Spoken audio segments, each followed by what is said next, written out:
Bonjour, salam alaikum, bienvenue les filles. Donc à toi qui suis cette aventure là, je te souhaite la bienvenue. C'est toi tu me suis ou c'est toi tu regardes cette vidéo là pour la première fois, je t'invite à y aller voir la première vidéo de ce premier défi. Donc cette vidéo là c'est la seconde vidéo de ce premier défi de la série du stop au top, et le premier défi c'est réveille la positivité.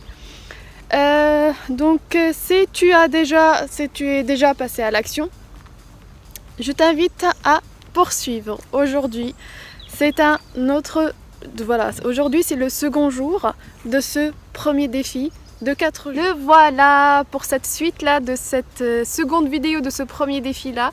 J'espère que tu as toujours ta feuille sur toi ou tout simplement que tu t'as pris un cahier entre temps. Je tiens juste, avant de continuer la vidéo, je tiens juste à t'informer que vaut mieux laisser une vidéo par jour. Parce que je sais que certaines peuvent se dire « Ah non, je vais attendre jusqu'à la fin et je vais faire le tout d'un coup ». Non, le changement prend du temps. Comme tu as pris certaines habitudes qui sont devenues ta routine, le changement prend du temps. Donc laissez-vous le temps, et chacune a son temps et chacune a son rythme pour qu'il y ait un changement définitif. Donc voilà, je t'invite à reprendre ton cahier ou à reprendre ta feuille ou la manière que tu as choisie dans la première vidéo et de passer à la suite. Le choix t'appartient, cet exercice-là, c'est toi qui le fais, donc le choix et la manière et le rythme t'appartiennent. D'accord? Donc dans un premier temps, je vais t'inviter à te souvenir de la dernière ou de la plus selon toi, une situation dans laquelle tu as été confronté, soit à une angoisse, soit à une déprime, soit à un stress, mais c'est une situation dans laquelle tu as été envahi par ces ressentis négatifs. D'accord? Donc premièrement, tu vas te souvenir de cette situation-là. Ensuite, ce que je vais t'inviter de faire, c'est d'écrire tous les ressentis négatifs que tu as eu à ce moment-là. Vraiment de les citer, de les lister. Maintenant que tu as listé les ressentis négatifs, ce que je vais t'inviter à faire, c'est à côté de chaque ressenti négatif, de mettre une échelle, de noter ce ressenti-là, entre 0 et 10, comme on l'a fait pour la première vidéo. Maintenant que tu as listé ces ressentis négatifs, ce que je vais t'inviter, c'est de décrire ta réaction. Comment était ta réaction à ce moment-là? Est-ce que tu as été plutôt dans est-ce que c'était une réaction négative ou est-ce que c'était une réaction positive? Donc je vais t'inviter à la décrire. Comme tu as pris l'habitude de faire, décris-la et surtout note-la sur une échelle de 0 à 10.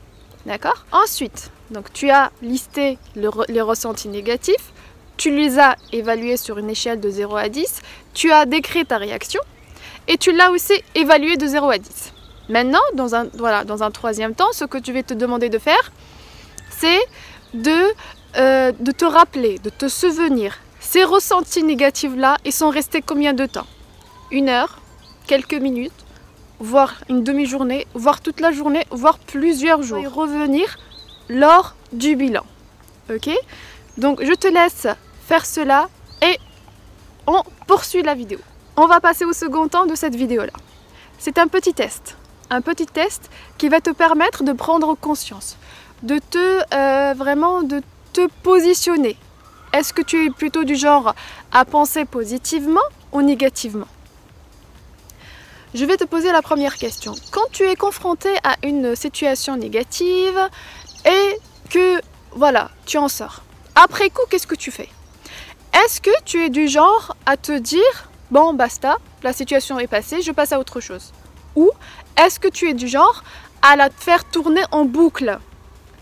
Et puis voilà, juste avant, et tu rentres à la maison, et puis tu la racontes, et tu la revis, etc.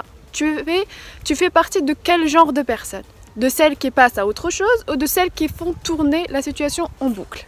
Réponds à cette question, c'est la première question. Une question toute simple, que tout le monde pourra, je pense que toute queen qui me regarde ici peut y répondre facilement. Et depuis le début, tout ce que je te demande, c'est vraiment être la plus honnête avec toi-même.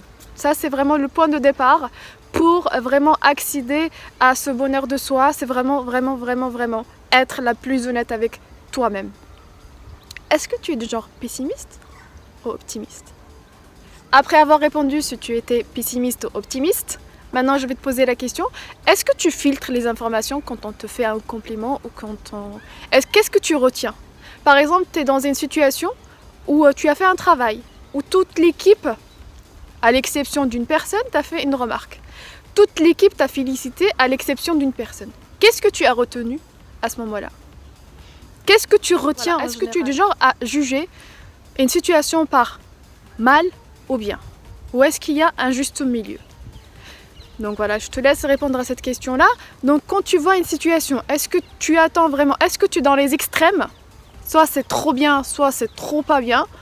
Ou est-ce que tu essayes de trouver un juste milieu? Ça va, ça passe. Tu fais partie de quel genre de personne? Donc je te laisse répondre à cette question-là. Donc je pense que pour le moment, ces quelques questions de prise de conscience vont te permettre vraiment de prendre conscience de quel genre de personne après avoir fait un tout petit tour sur ce petit questionnaire-là. Je te laisse relire tes réponses. Et après avoir relu tes réponses, je te laisse, tu peux me le laisser en commentaire, j'y répondrai avec plaisir. Donc voilà, tu vas vraiment prendre conscience de comment tu es dans ton quotidien. Parfois on se dit, mais en fait lui il a de la chance, il peut voir les choses comme ça. Ben non, c'est une manière de voir, c'est une manière de fonctionner aussi. Et ce sont des habitudes qui se sont installées petit à petit. Donc maintenant je te laisse vraiment prendre conscience de comment toi tu agis, comment toi tu réagis et comment toi tout simplement tu es. Donc voilà, je te laisse relire tes réponses à ce petit questionnaire-là. Et on va passer à la suite. Je vais te dire une chose. Ici, dans ce défi-là, ce que moi, je veux te transmettre, c'est vraiment cette prise de conscience, cet apprentissage de passer à l'action et d'agir. Tu vas être confronté prochainement, ou peut-être dans quelques instants. Faut pas avoir peur. C'est la vie. On peut être confronté tout simplement, on prend la voiture et hop, info rouge, et hop, rebelote, ça recommence. Une chose que tu vas te répéter quand tu seras confronté, ou en te rappelant la situation que tu as citée dans cet exercice-là, de te dire stop, maintenant cette situation-là est finie, je suis ici dans le maintenant, dans le présent. D'accord? Ça c'est une prise de conscience du temps. Cette action-là, elle est finie, je suis là dans le moment présent. C'est une clé qui va te permettre de couper avec la situation et de pouvoir agir et de dire stop à tout ce que ça va te générer par la suite. Nous voilà à la fin de notre seconde vidéo. Donc si tu es là pour la première fois, je t'invite à y aller voir la première vidéo parce que c'était une suite de 4 vidéos. Donc si tu as aimé ce contenu là et ce passage à l'action là, je te laisse liker si c'est le cas. Si t'es pas encore abonné, de t'abonner, de déclencher la petite clochette pour être informé de la prochaine vidéo, de la suite de ce défi là. Et moi je te dis, je vais te poser 3 questions. Est-ce que tu as pris la décision de supporter, de subir ou de passer à l'action? Si ta réponse est la 3e, de passer à l'action, je t'invite à attendre la prochaine vidéo qui va être mise en ligne demain. Et je te dis, prends bien soin de toi, remercie-toi surtout. Je t'attends en commentaire avec ta phrase d'affirmation et je te dis à demain.